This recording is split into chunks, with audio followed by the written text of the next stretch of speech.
Alright, so this tutorial is going to be on an interesting phenomenon called single slit diffraction. It's very similar to double slit diffraction, but it has some unexpected consequences, so pay close attention to some of the details. The equation that comes out of this and the profile is nothing radically different, but it has some subtleties to it. So let's take a look at the concept here. Okay, so let's say we have some parallel waves coming in and we have a single slit.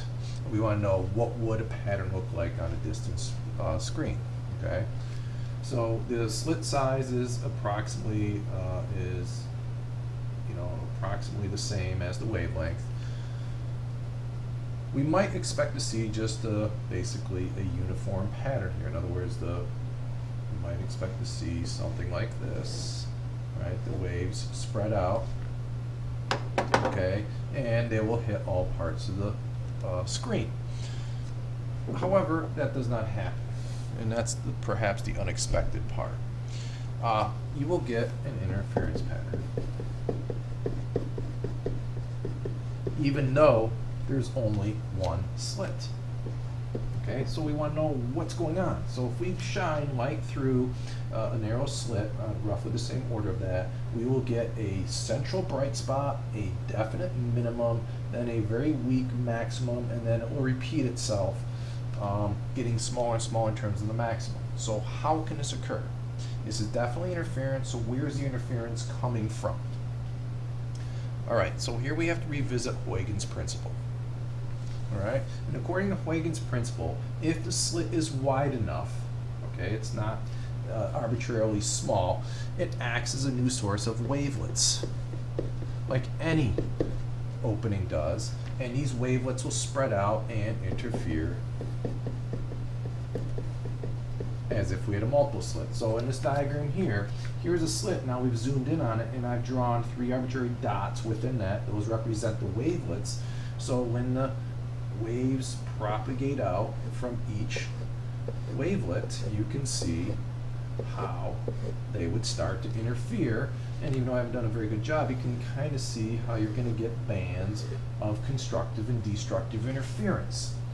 So the question we want to address now is, well, how do we reproduce this intensity profile? How wide is it? In fact, if you look closely, you'll notice that the width of this maximum is much larger than the width of successive ones. So we want to focus our analysis on that aspect for the rest of this lesson. So let's look at this from a slightly different standpoint. Okay, so here's where we want to pay attention to detail. Think of any questions that you might have that come up if you're not following this. So let's say again we have our rays of light coming in. These would represent our parallel waves. Now a few things can happen. We're going to look at 2 scenarios on the same diagram. So the first scenario is pretty easy. Some of the light is going to pass straight through and not bend. Okay, I'm not going to draw those. So we would expect right here a central bright spot. Okay, so all the waves are going to meet here in phase like we saw with double slits, so there's nothing new with that. Now, if we want to develop the intensity pattern, we want to look at when the first minimum occurs. So you can see right here we've drawn such that the first minimum occurs here. Now the question is, what angle does it occur at, and why is it the way it is? So let's break this down a little bit. We have here a situation, the angle chosen right here. So if we measure up from the central bright spot to here, there's our diffraction angle. That is going to be the same as that angle right there. Okay, and we choose an angle such that the distance this ray travels versus the furthest ray is exactly 1 wavelength. So the path difference from the top to the bottom is exactly 1 wavelength. Yet if you're paying attention, you'll see this is a minimum. That's very different than what we saw with double slit, where when there was a 1 wavelength path difference, we had a maximum. So why? Well, between this, the top ray and the bottom ray, we have some other rays. You can see 3 others shown right here. Halfway between the top and the bottom, the path difference is going to be lambda over 2. So this bottom ray travels a full wavelength greater than the top ray, but the middle ray is going to travel a half a wavelength further. So we can break that down and basically say that if we start in the middle, this ray right here will exactly cancel out that ray, and then the ray above it will cancel out that ray, and a ray above it will cancel out another ray. We've just drawn 5 here, but we have arbitrarily large number of these. So every ray that diffracts has a partner that is exactly a half a wavelength away from it, or half a wavelength path difference. So they'll all cancel out to form a minimum here, and we could do it symmetrically on the other side and get a minimum an equal distance down there. So we can see why, if our minima occur right here and right here, why we have such a big bright spot. Okay, so we can come up with a very simple equation for this. It basically says when you have a slit, that the angle that this occurs, okay, is simply going to be equal to lambda over b, where b is the width of the slit. This is very similar to what we had for double slit, except for this is generally for a first order maximum. Technically, there is a sign in front of this, but generally these angles are so small we can put a theta there and it will come out to be in radians. However, if it is a significantly large one, we would have to do an inverse sign to get it in degrees. If the opening is an aperture, circular, like a pinhole, an eye, your pupil in your eye, a lens, then this angle or this equation changes slightly. It simply becomes, we put a 1.22 in front of there. That's based on the geometry.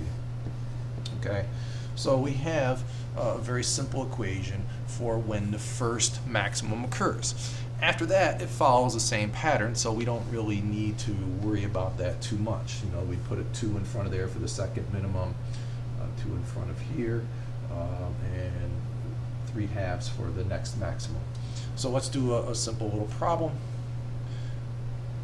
All right, so let's say we have a wavelength of 750 nanometers going through a circular aperture, that's important, of a certain diameter or width, and we want to determine 2 things. The half angle width, essentially theta right there, because remember it's going to be a minimum on each side of the maximum, and then sketch the intensity profile. All right, we want to be able to do that based on numbers, not just some arbitrary or general shape of a single slit. Okay, so the equation is pretty straightforward. We're going to say theta is going to equal 1.22, that's for the circular part, times the wavelength. The wavelength we're going to put in meters, so we're going to do 750 times 10 to the negative 9th meters, that's the nano. And then we got to be careful of the units for the aperture. It's in millimeters, so we're going to convert that to meters. So we're going to call that 5 times 10 to the negative 3 times 10 to the negative 3, which is simply 10 to the negative 6, but I want you to understand where it comes from. All right. You can punch the numbers in your calculator for yourself. I trust you can do this. We get an answer of 0.183 radians.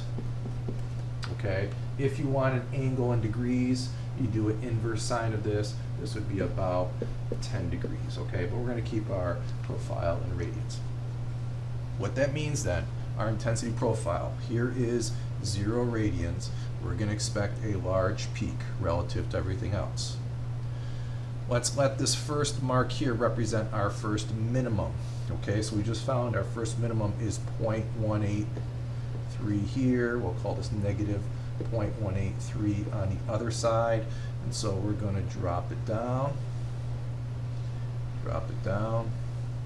Okay, and then our next minimum is going to occur here on each mark. So notice that the next minimum is half the length of the full peak, and so it's going to be much, much smaller though, and then get smaller yet and smaller yet as we keep moving out. Okay, so the key thing to understand about single slit diffraction is you get an interference pattern because of Huygens Principle. What separates it from double slit is you have a very wide, bright central peak, and then the peaks fall off dramatically thereafter. And that the width of the central maximum is twice that of every maximum thereafter, for reasons that we explained earlier. All right, one last problem, very basic. Whoops.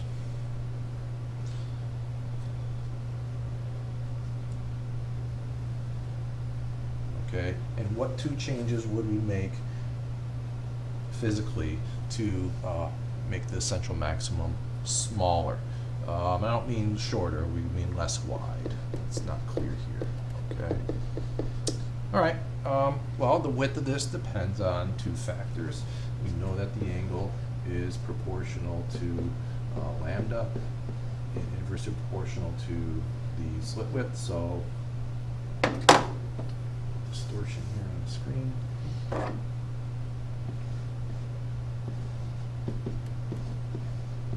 Okay, so it makes sense. We would have a shorter wavelength. All right, so if the original wavelength is in the red part of the spectrum, we might want, let's say, blue. Okay, and then we want this to be bigger for this to be smaller, so we need a wider aperture. And we will see the significance of this for the concept of resolution. Wide apertures give you a big advantage in terms of better resolution for reasons we'll see in the next lesson.